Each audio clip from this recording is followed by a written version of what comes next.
Jelang mudik Lebaran, Dinas Pekerjaan Umum Kabupaten Jembrana mulai lakukan pelebaran badan jalan di sejumlah jalan alternatif di kawasan Gilimanuk demi kenyamanan para pemudik.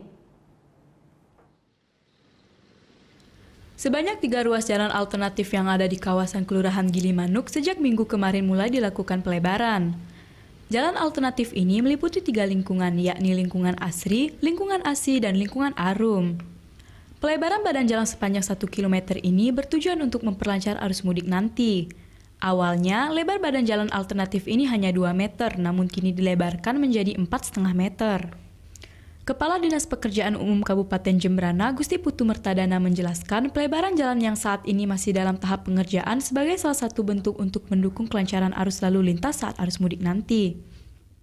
1 kilo 69 meter, jadi dengan alokasi biaya 2 miliar 300 lebih, 2 miliar 200, sehingga harapan daripada alternatif ini bisa selesai sebelum Lebaran.